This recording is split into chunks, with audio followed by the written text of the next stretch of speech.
fight appears it's not that effective. It's effective on the solo kills, but with a team fight, like, I don't know. So I want to see how RRQ Hoshi is going to use the Kaja, because it seems like they are using heroes to their maximum potential. Yeah, speaking of maximum potential, there goes the carry, banned out. One of those more prevalent marksmans that we've been seeing this time around. In terms of meta, like the Claude is still on the table. Definitely can be picked up for either side. We've seen Skylar perform really well on it. I wonder if he's going to try and get that, since they are going to have first pick this time around, being second on the and on the red side for today's draft. Now, there's still a couple of bans on the table. Looking at Team Lilgun, like I said, the Ruby can be flexed into the roam position, or it could be XP. Either way, they can decide if they want to run a support, they can, to match up, especially against the heals that the Faramis is going to provide with the Nether Realm. Or they can go in for some more additional CC. There is no Diggy banned out, and there's no Minotaur actually banned out this time around, which could be a viable option if they do want to kind of last pick that and catch RQ Hoshi off guard. Yeah, but again, mobility is kind of like, I don't know. Martis is super strong hero, but when he's like being attacked and he's forced to counter attack, otherwise they need to have some, I don't know, maybe Rafaela, something like that, and because they need to fix the mobility. Ruby is not that good as well in this department. The carry and the Cloud being banned, like double marksman this time. They not play around. They taking notes and using them straight away. Yeah, they are trying to limit some of the marksmans available. A couple of other ones that we do see sometimes sneaking up in there is the Irithel, the Natan can be a viable option, the Bruno, the Brody. Natan, all of these still some strong picks to be able to be slotted for either side. I am watching for RQ Hoshi though, having that Kaja, that suppression. It can work, especially on the Martis, right? He's going to go in for these neutral objectives. If they can grab him right before that retribution mark, then you're going to be able to see Team Lilgun be able to, or RQ Hoshi be able to take some of these early turtles. So that is something to watch out for. And the Kaja is a counter to the Lilia, because the Lilia can use the black shoes, be able to get all that HP back that she has lost. But if the Kaja can hit him with the Divine Judgment right beforehand, then it'll be an easy kill. The classic, the Beatrix. Yeah, it's a super strong hero. Still super strong hero. Like, you know, this when some hero being nerfed just a little bit, everybody is like, it's unplayable now. We're not going to pick him anymore. And that you can see it's not should be not treated this way, because if it's like minor fix, it's not the reason to not stop picking this hero. And Beatrix is there, and I would love to see. You know, I was actually interested with the Beatrix. We don't see the Beatrix that often anymore inside of the NA side of things. Honestly, it's one of the least picked marksmen. You see usually the Bruno, the Irithel, the Claude, the Carry, the Natan, all usually picked before her. So be able to see this in the international scene, I want to see how it kind of plays out. But there it goes. The final pick on the side for Team Lilgun will be the Ixia. And the Tamus as well. And I love to see Tamus. It's like, it's one of those heroes, kind of like Lunox in my perspective, because it's every time it's good. Every meta is good. Like, he's win the lane, he pressures the lane, he's good at team fights, he's good in aggression. Why not everybody picking him? He's good at X-Plane, he's good at like jungle, might be played as well. And the Lunox is kind of same stuff, so nobody picks it. But the Ixia, yeah, as well. It's like wombo combo potential. The Wombo combo. Now, they are keeping things interesting for the side of RQ Hoshi. Right before the band's draft finished, we did see Lancelot picked up, which means it's going to be Assassin in the jungle. I haven't actually got to see a Lancelot game in a minute. I want to see if he can kind of dance around with them dashes, as we are going to be jumping into the Land of Dawn.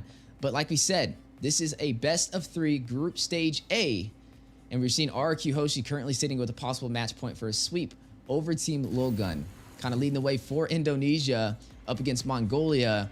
Revving into the Land of Dawn. You see it right there, the virtual arena. As ladies and gentlemen, definitely support your favorite teams. Let us know which way you think this will go. Do we see the 2-0 sweep, or do we see a turnaround to even out the scoreboard 1-1? Team Lilgun up against RQ Hoshi. Yes. typical start on the mid lane here. Farm is trying to burst down the minions and takes as much souls as possible and succeed in this kind of things. Kaja staying on the mid lane, just showing up the enemy heroes. Is he going to work on the Tamus here? But Tamus is pushing the wave and going to not going to the mid lane. He's trying to get the jungle minion, but like, you know, the typical start. You know, it's funny. This is the first time I've seen a Thomas go up against a CC. So I'm going to be paying very close attention to that bot side. But already some early aggression from Team Lilgun. Massive damage. Lancelot with Thorn Rose is going to rush in. One more hit. Zara finds Bruce. But Octa very low as well. We'll get a double kill. Down goes Octa. Team Lilgun. A possible secret weapon with the Martis pickup. We talked about how much potential he provides in the early game and 2 kills before the 2-minute mark. Yeah, this is exactly how you should use Martis. You should use his early game advantage as much as possible with the invades on the enemy jungle and on the lane pressures. And that's exactly what Team Lilgun is doing. Wow, that's super good. Yeah, this is definitely a different story that we've seen in game number 1. I mean, some early aggression is going to work in their favor. With Martis picking up 2 kills, he's definitely going to be ahead of Irad on the Lancelot. We are seeing this turtle spawn in the next few seconds, and you're already seeing Zara with the game plan to take this. He didn't have the best match with the Barats, but it's looking like a different story for him this time around. Yeah, but it's like too early to judge, like, you know, but it's a good start to like 1.5k gold lead already and working on that turtle. Ooh, and now another kills. Kill. Yeah, decimation. Being punished for his curiosity. Yeah, and Curiosity killed the cat, and Zara killed 3 cats so far. 3-0. This time killed the bird. Curiosity killed the bird. That is true, because I do have that Kaja. And speaking of the bird, Kaja, Bruce, that's 2 deaths that he's had so far. Definitely need to play a little bit more passive, especially being the roamer. He's kind of opening up the opportunity for Team Lilgun to have a massive advantage in the early phase. Yeah, but this Lancelot is still dangerous, even though he's kind of in a disadvantage here, level 5 against almost level 7, and but still trying to fight for it, and it's pretty good to see. And now he's going to pay for this, like trying to steal.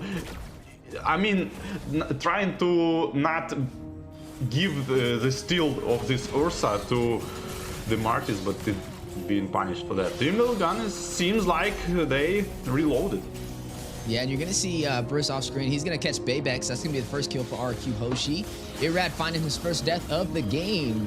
That is going to go over to Ethan on the Ruby. 4-1 lead, 3-kill lead for the side of Team Lilgun, and now up by 2,000 gold. Some of those items popping up on the board as well, as you are seeing the Hunter Strike scythe be picked up from the Martis for that additional pin and mobility, already being such an early aggressive jungler.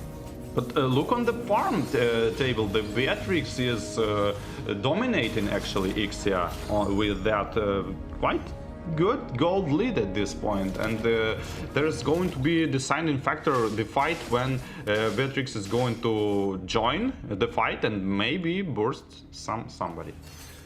Yeah, you see Baybex did pick up that corrosion scythe, so it'll be a little bit of slowness alongside the Thomas. On top of that, looks like Skylar is going for that Blade of Despair. I mean, I did see a Legion sword over there, so that may be possibly what he's trying to build up. It's going to be a little bit of a higher pricey item to be able to pull off, but once he gets it, it'll definitely deal some massive physical damage. Next turtle has been spawned in though, and it looks like Zara is going to go in for it. He was able to take the last one and get a kill on top of it, and it looks like RRQ Hoshi won't be able to contest. Yeah, they absolutely won't be able to contest, and the red buff is probably going to be pressured as well. I want to mention a good dodge, the Ruby's ultimate on the Lancelot second skill, but didn't quite result anything. And here is the pressure on the Ixia as well, and being slowly farmed down, and now the RRQ Hoshi are trying to come back using this disadvantage on the Ixia. Yeah, Ixia, I mean, 0-2-0 right there. Definitely needing to find a way to get their marksman online. Kind of struggling to find the rhythm so far. You're going to go ahead and see on the bot side, though, Ruby going to go ahead and clear those minions. 4-2 so far. Team Lilgun off to a great start in the early phase. RRQ Hoshi now sitting on the back end. This may be an even series if they're not careful. They are sitting at match point, though, so if they find the rhythm, could be a game ender, but I'm offended for a two-man set. Ethan finds Skylar. You're going to see them still battling it out inside of the tier 1 turret. Thorn Rose going down, the dash in, but no Phantom execution to take down Ethan. Ethan initiation is so good, just like Cho last game. He's kind of vengeance, having his vengeance on this one, but prioritizing the most important target, which is Beatrix, ult in plus flicker, and immediately follow up with all his team. And this is a bad news for RRQ Hoshi, might be. Zara able to take down Bruce, almost able to get another. The Nether Realm as a saving grace, keeping Genesante alive right there. But you're looking at Zara with a really good start. 4-0-2 on the Martis. Yeah, that's exactly what you want to see on the Martis. And let's see it. But as you mentioned, Ixia need to start to play with the gold, and she need to farm a lot, because it's the only side of the Team Lilgun is not matching with the other one, is the Ixia. Need to start farming, otherwise this domination not gonna be there for a long time, because it will be a point when Ixia need to like one-shot people with her ultimate. Yeah, you're looking at a 4,000 gold lead so far for the side of Team Lilgun, and that's increasing the further we go inside of this game. RRQ Hoshi need to find a way to pump the brakes on their momentum right now, as you're going to see Zara take the next turtle with little to no contest, giving them a massive XP boost right now, which means when it comes to these team fights, you're going to see Team Lilgun just do a little bit better, especially with Zara, with how much he already has on his plate, sitting at 5,700 gold, highest gold in this game for their jungler. Beatrix right behind him with 53, though. Definitely ahead of the Ixia, who's having a little bit of a harder time getting online. But you are seeing the battle, the invasion over the purple buff. Zara going in for it. Irad not going to be able to... no, he looks like he was able to get it with his retribution right at the last second. Yeah, the Beatrix is pushing, split pushing the wave and immediately TPing back. This is like exactly what she should do in this position of not power.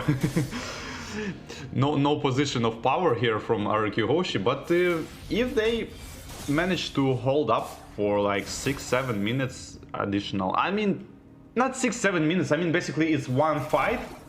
If Team Lilgun lose one fight, they might come back here, but we'll see. Yeah, as the battle on the way.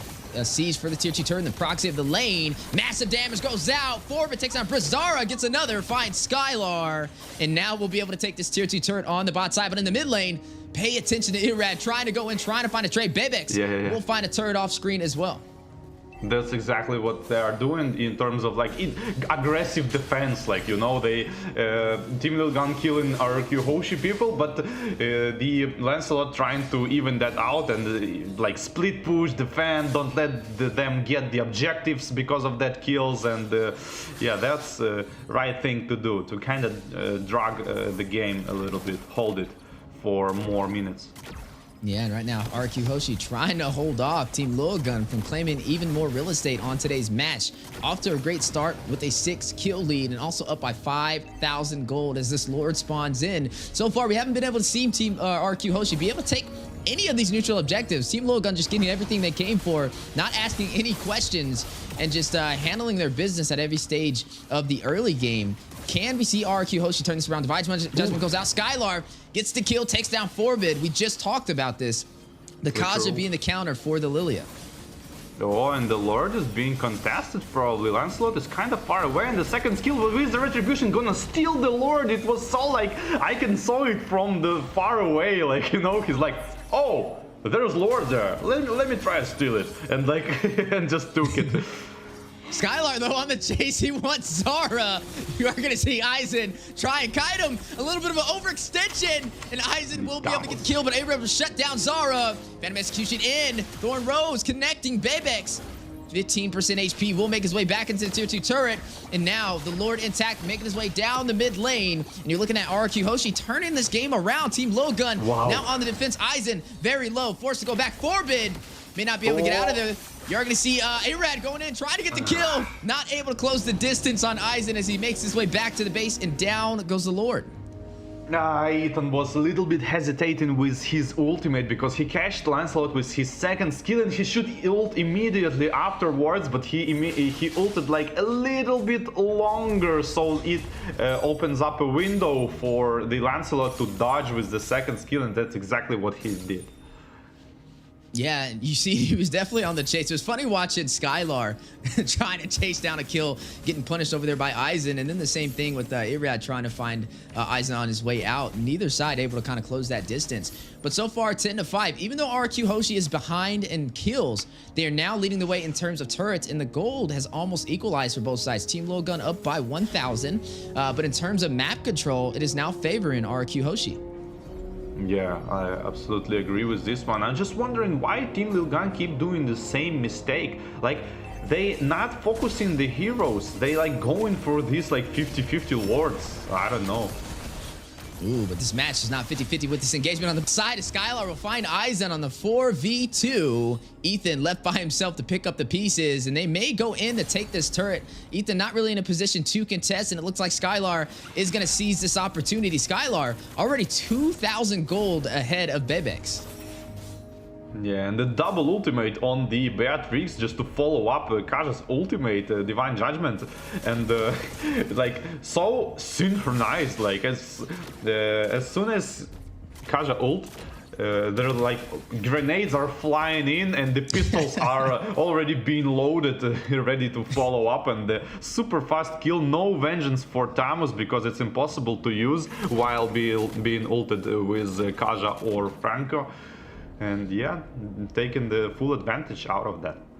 And you are looking at the highest kills in the game so far. Going over to Zara, had a really good start on that Martis, now sitting 6-1-3 for the side of Team Lilgun. But on RRQ Hoshi, even though they're not high on kills, their synergy is definitely coming alive as we are now officially in the mid game. They don't have the high mobility that we saw in game one, especially with that Benedetta rotating around and keeping Team Lilgun on their toes, but they're making up for it with their IQ. Conceal play has been called out though from the side of Team Lilgun, trying to rush in, trying to catch Genesante, but he puts on the skates and slides away, but hit over there by Ruby with the CC and massive damage going out. Mortar coils from Zara, trying to get a decimation off, Phantom Execution in.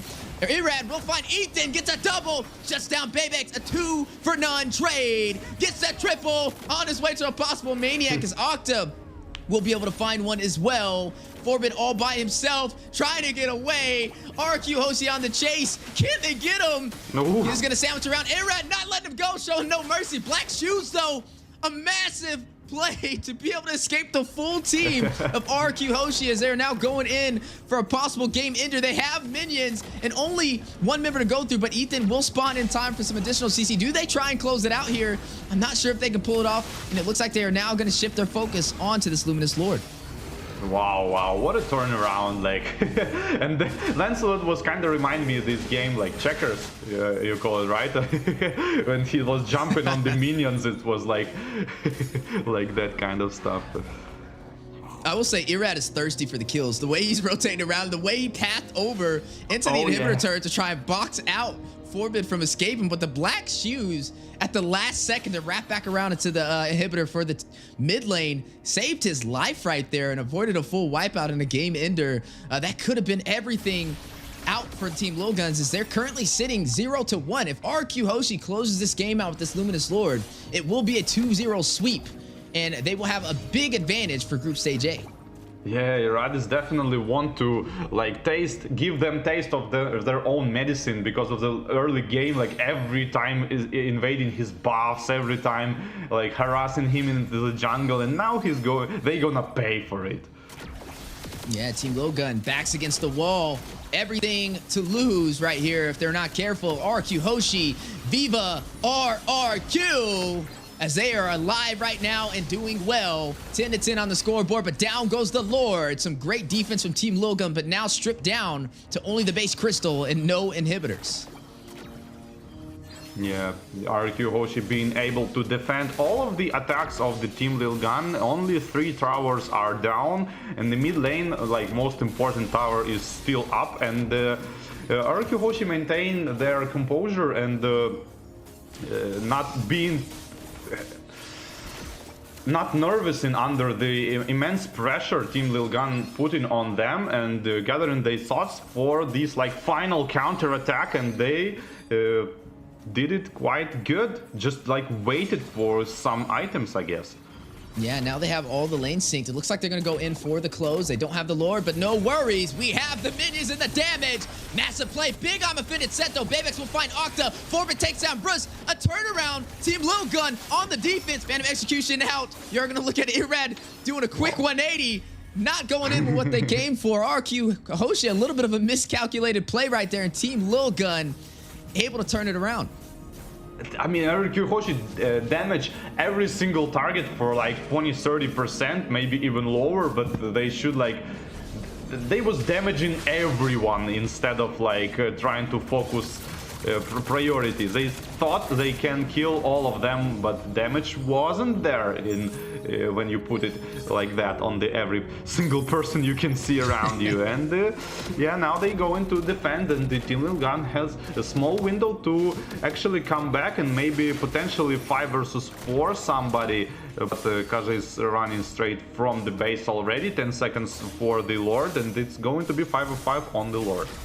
Ooh, but the aggressive play, Genesante caught in the middle, uses the Winter Truncheon, but not going to be able to hold him off. Second saving grace, Immortality, been procced, and he goes down. Zara with the decimation. One member falling for RRQ Hoshi. And now you're seeing some heavy focus in the mid lane. Luminous Lord spawned in, and Team Lilgun with the advantage of numbers. Wow, insanely good, you know, the freeze into the immortality, and on top of that, Faramis tried to ult, but he actually like slipped a little bit, and the ult didn't proc on him with the immunity effect. It might be enough to survive or the counter attack, and the ultimate Divine Judgment goes into Martis and trying to follow up on Beatrix with the damage, but it's not enough. And now Martis is gonna keep working on the Lord. I don't know, it's a good idea or not, but Phantom Execution going in, trying to get the Lilia, but not gonna happen because of that Ruby with the spoke on the drop against Assassins is so good.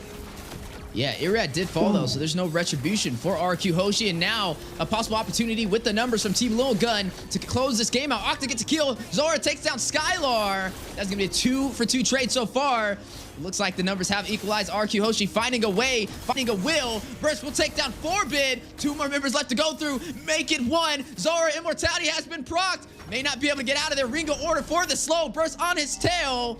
Can they take him down? Octa will. He will fall. That's going to leave Genesante in the base trying to close it out. Ethan left to defend against the 3-man team of RQ Hoshi, looking for the 2-0 sweep. Aizen joining the party, gonna use that Cauldron Inferno last minute, trying to hold him off. 25%, 5%, Viva RRQ as they get the 2-0 sweep out from Indonesia, taking down Team Lilgun from Mongolia in Group Stage A, Game of Futures 2024. Yeah, congratulations RRQ with 2-0 Team Lilgun, and nice. RRQ are so good. Like, you know, the Lilgun, it seems like from my perspective, they kind of pressure RRQ, but I guess when they practice, they didn't saw